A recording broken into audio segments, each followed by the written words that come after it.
then. Oh, okay, I got a skateboard. Let's go. This shit look like fucking Borderlands 1. Oh man. It does look like Borderlands. Oh, Just like Borderlands. stream's over, y'all. Stream's over. Oh damn. Yo, how you doing? Shut the Wow. This man was trying to swing while he was in the air.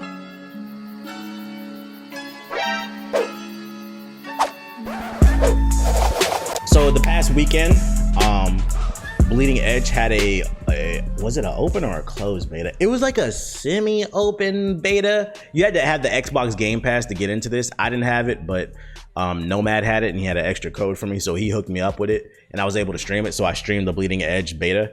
If you're unfamiliar, Bleeding Edge is the new game from Ninja Theory that's coming out on March 24th. According to Wikipedia, Bleeding Edge is a multiplayer online combat video game being developed by British developer Ninja Theory. British? My mind is fucking blown, right? Wait a minute, we're not just gonna slide. I thought Ninja Theory was a Japanese company. British developer, wait a minute. This is the Queen's company? Shit, you learn something every day, damn. All right, so developed by British developer Ninja Theory and published by Xbox Game Studios exclusively for the Xbox One and PC. Scheduled to launch on March 24th, 2020, so it's coming out in exactly almost a month from which I'm recording this shit. Let me bring up my notes real quick so we can talk about this shit. So the reason I'm even bringing this up is because I played the beta and I just wanted to kind of get some first impressions since the game is a month away. Maybe they can do some things to improve it, talk about what I liked and what I disliked. So first things first, let's get into the positives. I really like the game's art style and the character design. It has some really interesting characters. They all look very unique. They all stand out from each other and they all have like a hip hop, punk rock, like Japanese anime style to them. So like every character is very distinct. It doesn't seem like they're just, you know, copying and pasting characters like Super Smash Bros. So I really like that. And then I like the art style. It reminds me a little bit of Borderlands, but it still kind of have like its own little flair to it. And I think that's going to make the game stand out. So I like the cartoony art style. My second positive would be the abilities and just the gameplay in general. I didn't really know what to expect going into this game. The best way I can describe it is it's like a MOBA light, you know, like Diet Coke. It's like Diet MOBA. It's like an arena, but it's not small, but it's not big. Each level is like a medium-sized arena, and there's objective-based games, and it's 4v4 combat. They have different classes. They have, you know, your range characters, your melee characters, your tanks, and all that other shit. And you gotta have a good combination of characters when you go into these objectives. Otherwise, you're gonna get them cheeks clapped. I really enjoyed it because it plays like a MOBA, but at the same time, it's still fast-paced action.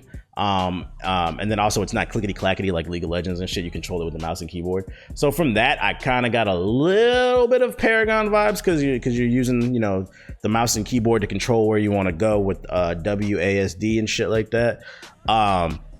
The objective based gameplay though, it's very satisfying when you work together and you combine different abilities, because that's what you need to do, like a MOBA, in order to push the objective.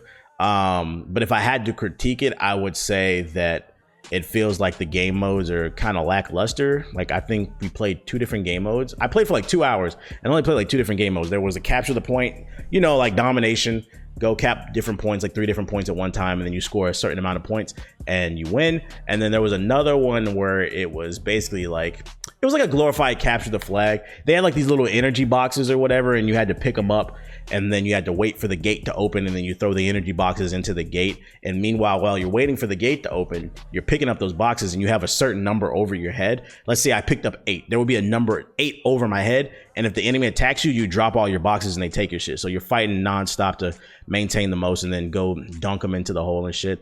That was kind of a unique spin on it, but it's still pretty much capture the flag, if we're being honest. And I had fun with it, but I guess my biggest problem with this game is I just don't know what's the long-term implications for it. It just kind of, and this is kind of because I put positive, negatives, and then suggestions. I don't know what's the long-term implications for this game. I enjoyed it for what it is. It's like a $30 game when it comes out, but I don't know how long I'll play it for. It didn't really, and this is why I put it in the suggestions game, because in the defense of the game, this was just a beta. It was just a beta. I could be going too hard on it. It just didn't feel like there was a lot of content there. There's only 2 game modes in the beta. Maybe there's more in the full game. I can't really tell if there's going to be a bunch of skins to unlock. Are there going to be more game modes? Is there going to be a story mode?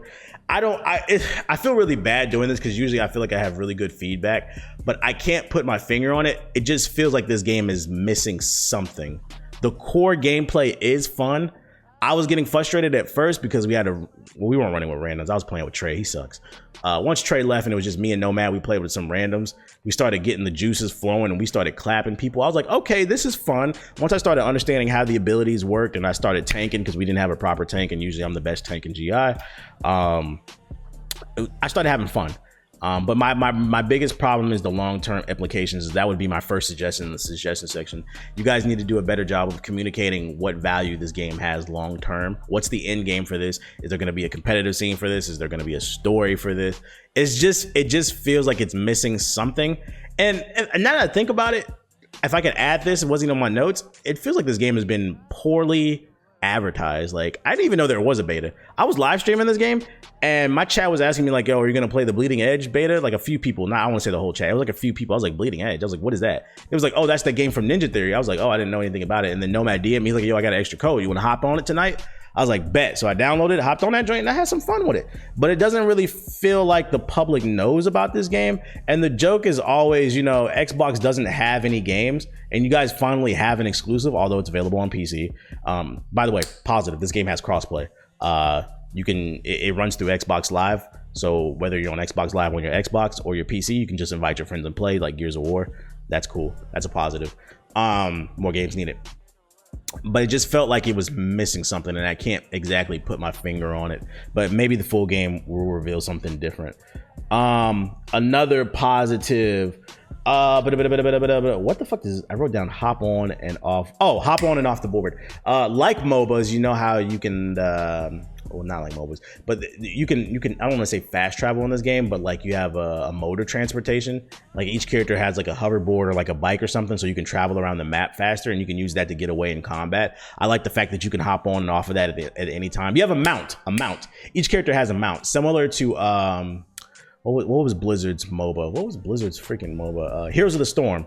How you could hop on your mount at any point and get around the map a little bit faster. That's cool, considering the fact that you have full control over your character and it's not all clickety-clacky like League of Legends. So I like that. It added a certain level of extra strategy to it, knowing when to get in and get out. Negatives. It felt a little bit imbalanced based off a little bit more of the little experience that I had. It's kind of hard to gauge because I only played it for 2 hours. It was like the last 2 hours of the beta. This beta was only for like the weekend, and I can only hop on like the last 2 hours because I was busy that weekend. But it feels a little bit imbalanced. Some characters feel a lot better than others. I feel like they can tweak that. And then also, this has nothing to do with the game, but just be aware if you are interested in picking up this game. I had to put this in the negatives. Once again, it has nothing to do with the game, but more so just people are stupid.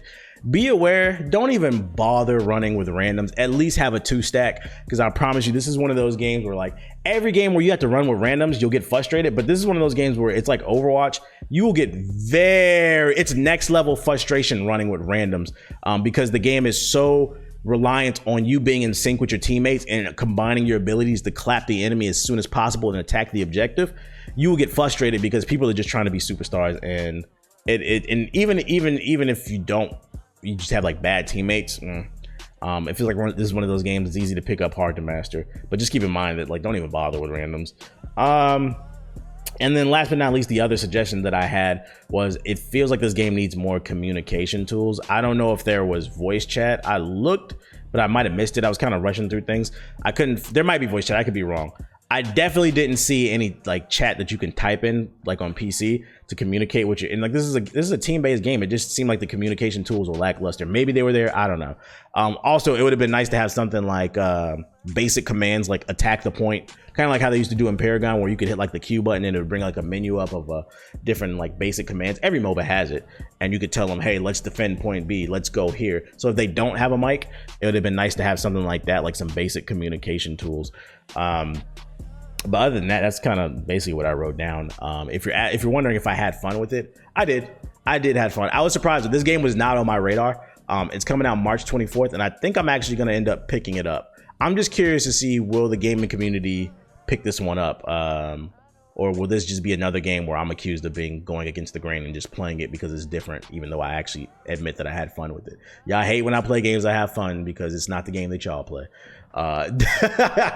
So I would say keep an eye on Bleeding Edge. There's some tweaks that need to go there. If I can run it back real quick. Basically, I would say there's some imbalances in the characters. Don't even bother with randoms. It's one of those games. It needs more unique game modes, and the content just seemed kind of light. Like, what's the long-term plan? What's the roadmap for this game? Because there's only a few maps. It was only a few like characters and stuff like that. Maybe there'll be more when it's not the beta. But for the beta, it was all right. Also, this game will be $30, so maybe I'll be more forgiving when the full game comes out, even if there isn't that much. It's only $30. It seems like it's going to be multiplayer focused. I think this could appeal to like the Overwatch crowd and stuff like that, especially because, well, it's in third person, which I like more. That's beside the point. Bleeding Edge, it's all right. It's all right. We're going to see March 24th. Keep an eye on it. That was kind of my impressions of Bleeding Edge. I had some fun with it, but needs a little bit of work. Hey, thanks for watching my video. If you're new here, hit the subscribe button and tap the bell icon so you'll never miss another video. Also, consider pledging to my Patreon. It helps keep the lights on. There's a link in the description box below. Peace.